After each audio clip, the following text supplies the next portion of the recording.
Silent. हम लोग कल लिखे थे अपवर्तन, क्या लिखे थे जी? अपवर्तन। अपवर्तन को अंग्रेजी में क्या बोलते हैं, इंग्लिश में? रिफ्रैक्शन। प्लीज ध्यान दो इधर। रिफ्रैक्शन, रिफ्रैक्शन माने अपवर्तन। प्रकाश की किरण एक माध्यम से दूसरे माध्यम में जाएगी तो अपने मार्ग से विचलित हो जाएगी। क्या हो जाएगी? और जब विचलित हो जाएगी तो उस घटना को हम प्रकाश का अपवर्तन कहते। यही था ना, प्रकाश के अपवर्तन हमने देखा था बेल माध्यम। कौन सा देखा था? एक बेल माध्यम और एक सघन माध्यम। बेल माध्यम मतलब जैसे हवा, क्या है? अगर मैं बोलूं यहाँ पे हवा और पानी में कौन इसमें बेल माध्यम है, कौन इसमें सघन माध्यम है? हवा क्या है? बेल माध्यम है। सघन पानी क्या है? अगर मैं बोलूंगा हवा और कांच में कौन सघन है कौन विरल है? ये बेल माध्यम है, ये भी बेल माध्यम सघन है। लेकिन अगर मैं बोलूंगा जल और कांच में कौन है? नहीं, इनमें से कौन हल्का, मतलब बेल माध्यम सघन माध्यम छाटना कैसे क्या करेंगे? जल और कांच में कौन किसके अणु पास पास एकदम होते हैं? अणु का मतलब जैसे एकदम कसा हुआ। जल का जो है दूर दूर होता है, कांच शीशा होता है उससे चपदा हुआ होता है। बात समझो। पानी में से हाथ डाल के निकाल दे, समझ रहे हो? नहीं, शीशा में से हाथ डाल पाएंगे? बात समझो। तो ये बेल माध्यम कौन सा है? इन दोनों में तुलना होगा तब। नहीं बात समझे? हवा पानी में हवा कम बन है। हवा क्या तुम्हारा मतलब दूर दूर है। पानी क्या होता है? ज्यादा गहन होता है। ये बेल माध्यम है तुम्हारा। कौन सा माध्यम? हवा और कांच में हवा तुम्हारा बेल माध्यम है, कांच क्या, शीशा क्या है, सघन। जब जल और कांच से आएगा तब क्या होगा? वही तो, जल और कांच में जल तुम्हारा बेल माध्यम, कौन सा माध्यम? कांच तुम्हारा क्या है? सघन माध्यम। थोड़ा सा ध्यान रखना है बात। हाँ नहीं जाएगा, लेकिन क्या होता है कांच ज्यादा सघन होता है जल की अपेक्षा। कौन सा? तो अगर देखो हमने कल बेल माध्यम पढ़े थे ना, बेल माध्यम। अरे तुम्हारा बेल रहते सघन होगा, अगर इस सघन पे क्या होगा तुम्हारा जी? विरल था, है नहीं? अगर विरल माध्यम है तो इसका मतलब ज्यादा खुला एरिया होगा। जब सघन होगा तो मतलब क्या होगा? गठिन। थोड़ा सा अंदाजा लगा सकते हैं। यहाँ सघन एरिया ऊपर गठिन है, ये तुम्हारा विरल है, इसका सॉरी खुला रहेगा ना। अभी हम लोग पढ़ेंगे इसी का एक है गुटका पढ़ेंगे। क्या पढ़ेंगे? अब गुटका मतलब शुद्ध प्लस नहीं। हाँ हाँ, लकड़ी में शीशे कांच का टेस्ट रहेगा उसमें हम, जैसे मान वही है ना, है तुम्हारा टार्च जलौली, टार्च जलाए, इसके ऊपर जाएगा, फिर जब इसमें प्रवेश करेगा फिर इसमें सिर्फ बाहर जाएगा। लेकिन अगर हम जला रहे हैं यहाँ से ना, तो रोशनिया जो है जो टार्च यहाँ जल रहा है ना, यहाँ से जाएगा, इधर से जाएगा, सीधा नहीं जाएगा। क्या कौन सा कारण है इसका? अपवर्तन वाला कौन सा कारण है? आखिर ऐसे समझो, रोशनी, रोशनी कौन का नाम है घर का?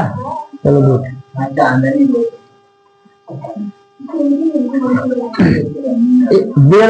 जब प्रकाश की किरण विरल माध्यम से सघन माध्यम की ओर जाती है तो अविलंब की ओर जाना चाहिए तो सीधे सीधे ना, लेकिन हल्का से झुक जाती है। क्या होती है? जब हमारा प्रकाश का किरण सघन माध्यम से विरल माध्यम की ओर अविलंब से क्या हो जाती है? जाना तो सीधे चाहिए था, लेकिन इधर भाग जाता है। ध्यान रखना इस बात को। अरे डाट डाल लिखा है, इसका मतलब सीधे जाना चाहिए था, जाना चाहिए था कहाँ? सीधे। लेकिन जब विरल से सघन में जाएगा झुक जाए, जब सघन से विरल में जाए तो दूर हट जाएगा। कंफर्म? तो इससे संबंधित हम लोग कुछ प्रश्न करे। हमने इसका मैं परिभाषा लिखवा दिया था, इसका मैंने अपवर्तन की परिभाषा लिखवाया था जी, क्यों? और इसका अपवर्तन अब विरल माध्यम सघन माध्यम में लिखवा दिया था। जब प्रकाश विरल माध्यम सघन माध्यम में जाती है तो क्या होती है, ये सब लिखा दिया था। आज लिखेंगे प्रकाश के अपवर्तन के नियम। है वालोगे?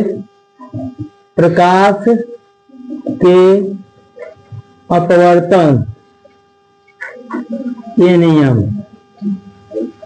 इंग्लिश में क्या बोलते हैं इसको?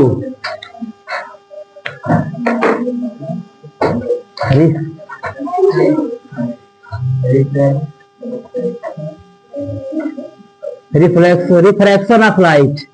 रिफ्रैक्शन, रिफ्लेक्शन अगर आ जाए परावर्तन हो जाए, रिफ्रैक्शन है, refraction of light, refraction of light, ठीक ना।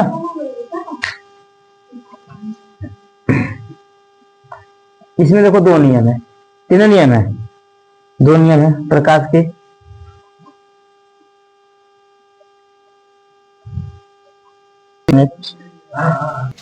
प्रकाश के अपवर्तन के दो नियम, कितने नियम है थोड़ा समझ लेंगे पहले।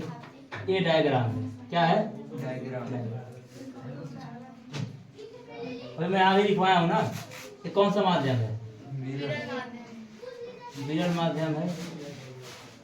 ये कौन सा माध्यम है? सघन माध्यम, ठीक है जी। सघन में क्या होता है? हल्का फुल्का ऐसे गजिन टाइप। लेकिन ये जो खड़ा है इसका क्या नाम है? अभिलंब। क्या नाम है जी? अभिलंब। कंफर्म है? अब इसमें देखो, जब प्रकाश की किरण, कौन सी किरण? प्रकाश की किरण ऐसे आएगी, ये सीधे में जाके क्या होगी? अभिलंब की ओर क्या हो जाती है? झुक जाती है ना। इसमें क्या है? ये कौन सा माध्यम है? सघन है। कौन सा माध्यम है? सघन, सघन माध्यम है। ये कौन सा है? विरल माध्यम है ना। इसका क्या नाम? अभिलंब। क्या नाम है? अभिलंब। अब सोचो, जब प्रकाश की सघन माध्यम, किस माध्यम से जी?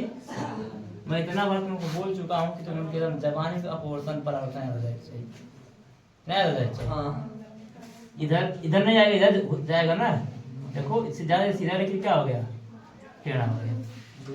यह नजदीक आ गया, अभिलंब क्यों झुक गया? अभिलंब से दूर हट गया। तो जब सघन सीधा जाएगा तो कोई कोई प्रश्न पूछ देता है। देखो आने वाली किरण का क्या नाम है? जो आने वाली किरण, इसका नाम क्या है? जाने वाली क्या? आने वाली और मुसाफिर आने वाली। हाँ। आपतित कौन है? आपतित किरण, जाने वाले का। तीर नहीं बना रहा हूं मैं, समझ लेना तुम, ठीक है। क्या नाम इसका? अपवर्तित, अपवर्तित किरण, ठीक है जी। अच्छा एक कोण ध्यान देना, इसमें कोण आई है। क्या है? कोण आई है तुम्हारा, कोण आर। इसमें भी कोण आई कोण, लेकिन आने वाले का नाम आपतित, आने वाली का नाम जाने वाली का नाम आपतित, आपतित किरण, जाने वाली का अपवर्तित, अपवर्तित किरण। कंफर्म? अब लिखोगे परावर्तन। अब देखो इसी संबंध में हमारे परावर्तन का दो नियम। क्या नियम है? सबसे पहला नियम,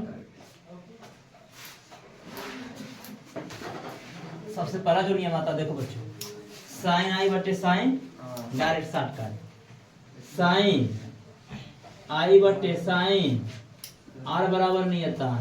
क्या है? नियतांक, यानी फिक्स होता है। इसे ही, इसे किसका नियम बोलते हैं? अपवर्तन। अच्छा, स्नेल। हाँ Snell, Snell is a very very important. Snell का नियम कहते, तुमसे अगर कोई पूछ दे एक लाइन में, what is the Snell law? Snell law मतलब स्नेल का कौन सा नियम है? साइन आई बटे साइन। इस पर सवाल भी है। अरे तुम तीन पढ़े हो, जब हम लोग पढ़े बहुत जल्दी शुरू कर देंगे, ठीक है।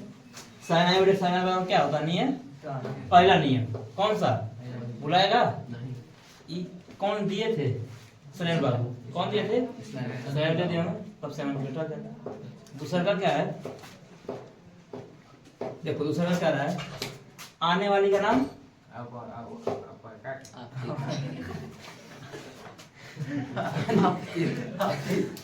आने वाली का नाम आप जाने वाली का नाम जो सीधा खड़ा है तीनों एक का जगह बाटे एक का पॉइंट बाटे ना एक का जंक्शन पे हमारा मेन गेट है तो जंक्शन आना है गेट हेरो सही बात वही मिल जाए और सही बात सबका मिलन कहाँ है कौन है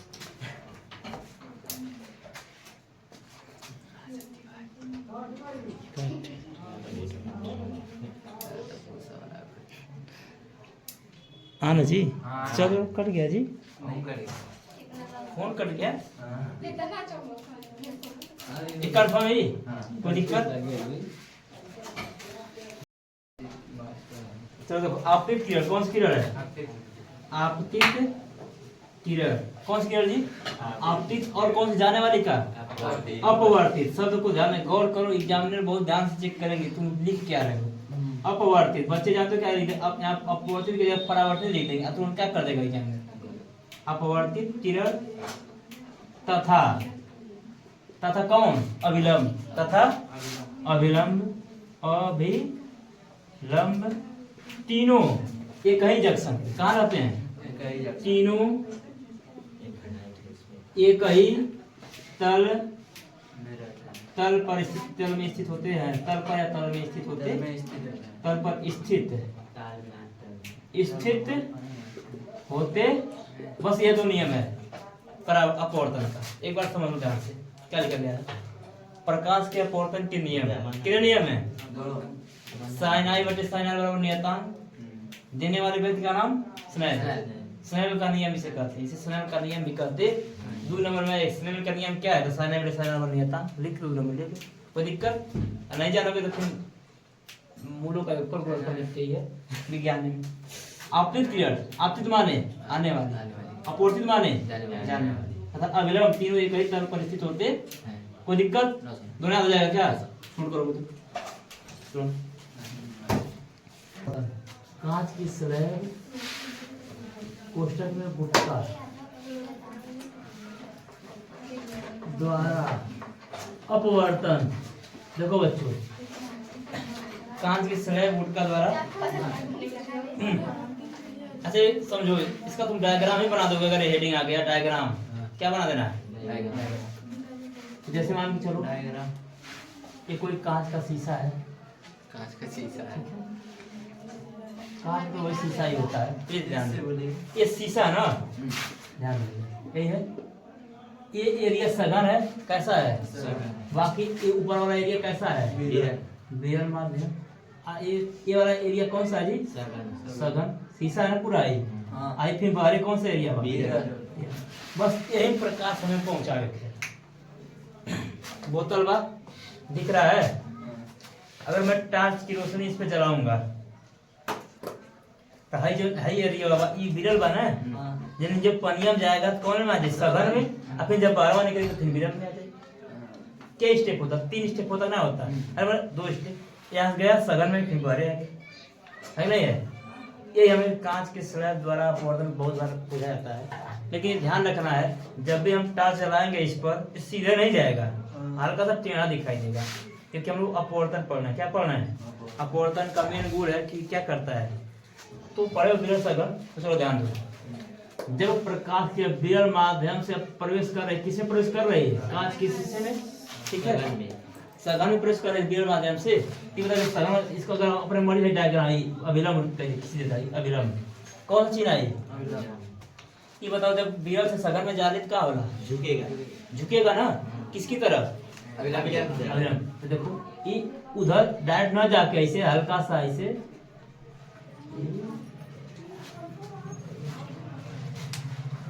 ये सीधा जाना चाहिए कि थोड़ा सा टेढ़ा हो गया जहाँ से सीधा जाना चाहिए था ना अच्छा ये बताओ ये पूरा एरिया सघन का है विरल से कोने में आ गए लेकिन अब सघन में से फिर बाहर आया होता विरल में फिर ऐसे अभिलंब खींचो यहाँ पे ऐसे सीखेगा तो मन के ऐसे अभिलंब खींचा गए खिंचाएगा नहीं खिंचाएगा भाई ऊपर भुला जब कहा सघन एरिया सघन है सघन से किस में जाएगा विरल तो अभिलंब से क्या हो जाएगा तो हट जाएगा नहीं हट जाएगा ये इधर नहीं आने इधर इधर चला जाएगा ऐसे देखो मतलब ऐसे अब देखो वहां से टार्च हमारी जगह ऐसे आई रही से गई रही से नहीं गई वहां से इनकमिंग कमिंग, यहाँ से आउट गोइंग।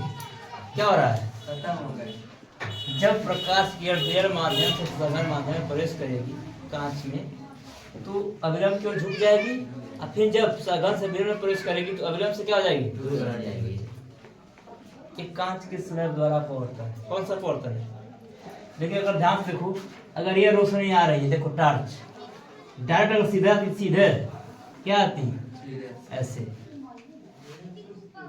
ये डायरेक्ट सीधे, तो इसके समांतर हो जाती है। किसके समांतर हो जाती है? ये साइकिल बना है, इसके समांतर हो जाती है। इसको हम बोलते हैं पार्श्विक विस्थापन। क्या बोलते हैं? पार्श्विक। अब तो मन की सोच तो क्या लिखा था है नहीं, विस्थापन विस्थापन पढ़ी हो। और थोड़ा ये जो जगह इसके बीच हो रहा है, ये एक दूसरे को काटेंगे नहीं कभी। बात समझो, हमारी टार्च अगर मैं जलाता यहाँ से, क्या करता है? सीधा से हाथ रहा ना, लेकिन जब टकरा के जब यहाँ से बगल से आया है, लेकिन हम इसको डाट डाट करेंगे, ये भी रेखा सीधा जाएगी और ये रेखा क्या होगी? ये दोनों आपस में समांतर हो जाएंगे। क्या हो जाएंगे? कभी एक दूसरे से मिलेंगी नहीं। जैसे पानी है जरूरी, हाँ भाई प्रकाश की किरण है, इस पे गई गई ना,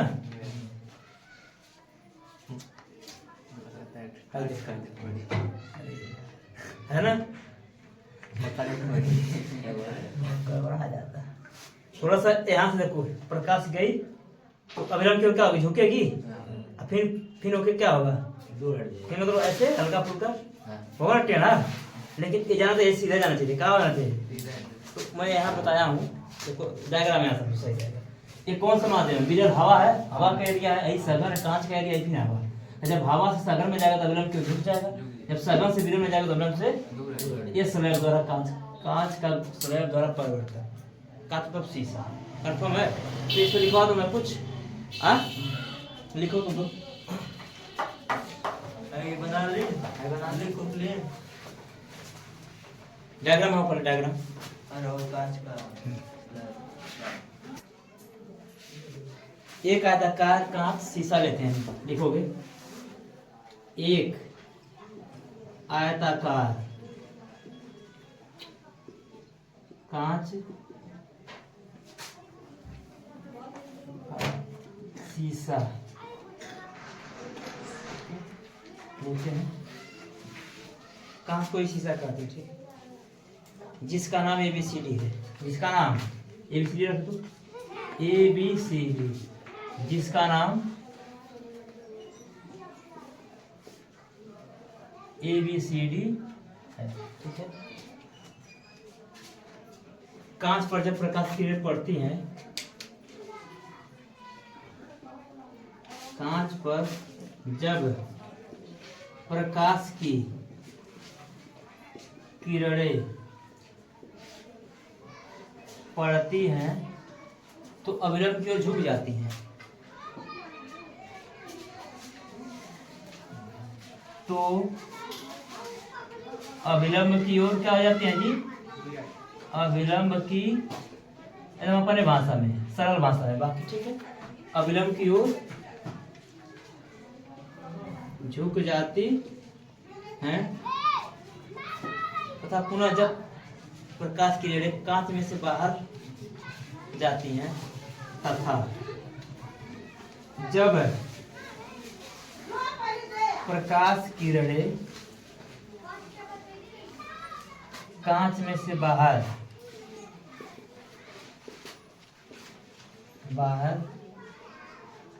जाती है तो अविलंब से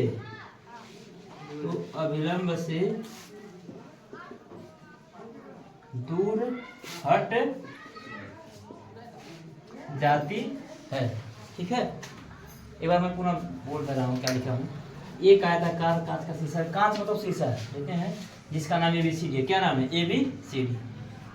कांच पर जब प्रकाश की किरणें पड़ती हैं, देखो पड़ रही हैं, तो अविलंब की ओर क्या आ जा रही है? झुक जा रही है। अब पुनः तथा जब प्रकाश की किरणें कांच में से बाहर जाती है तो अविलंब से क्या जाती है?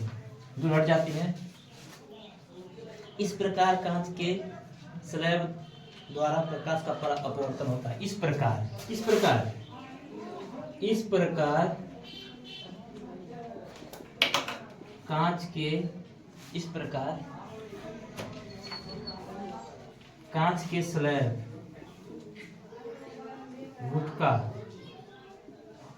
गुटका द्वारा प्रकाश का अपवर्तन होता है। कोई समस्या?